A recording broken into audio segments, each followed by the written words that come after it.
My name's Gord, and I am a whitewater kayaker ambassador for AQ Outdoors. This is my in-depth review of the Pyranha Ripper 2 Large and how it compares to the Ripper 1 Large.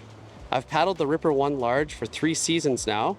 I had many questions when deciding to change my half slice from Ripper 1, a boat I absolutely love, to the Ripper 2. In this review, I go over the differences of each boat, the pros and cons of the R1 compared to the R2, while I'll be pointing out differences between the boats. In many cases, I don't consider these cons. With all my kayaks, I like to spend lots of time setting them up so they feel good from day one.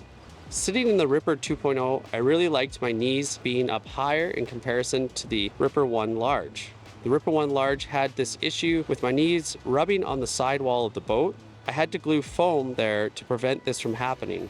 The back bend for both boats felt a little low initially. I used a trick in my R1 to raise the back bend, and I'm still deciding if I want to do this with my Ripper 2.0 as well. When sitting in the Ripper 2 Large, I almost felt like it was a scorch. So much so I decided to get my large scorch out and put them side by side. The bows are almost identical. The bow rocker is enormous compared to the Ripper 1. This is a nice change, although there is always a sacrifice. In the water, I immediately noticed a huge amount of stability, both primary and secondary. The edges are very responsive and made moving this boat around the water effortless. The edges on the Ripper 2.0 Large respond in a way that feels more graceful than the Ripper 1 Large.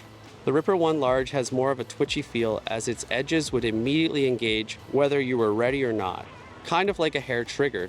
Combined with its speed, the twitchy edges made the Ripper 1 Large an incredibly fun boat, sometimes a very unforgiving boat. The edges of the Ripper 1 Large had a tendency to lock in on you. Once the paddler became accustomed to the lock-in, this became more of a benefit and taught me to be more efficient with my lines on the river. The Ripper 2 Large has the ability to hold an edge, but it is not locked in and can change direction effortlessly. The tail on the Ripper 2 Large is an absolute improvement over the Ripper 1 Large. The tail is much flatter and wider. It takes less effort to initiate, and once the boat is vertical, it is much more easy to control.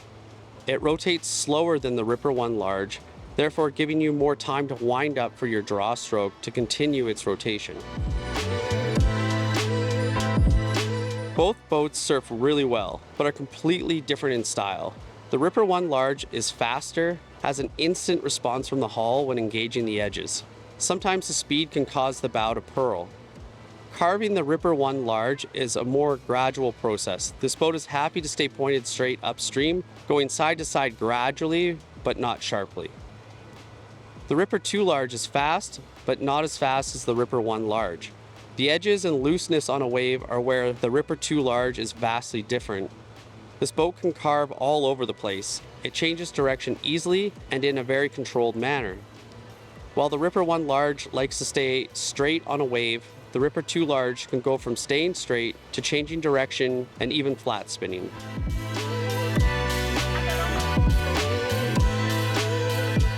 I feel the Ripper 2 Large is a more versatile boat than the Ripper 1 Large. I've had the Ripper 2 Large on big water, low volume creeks, drops, river running, ledges, and holes. I felt very comfortable in this boat on all types of whitewater, whereas the Ripper 1 Large, I mainly stuck to Class 3 river running.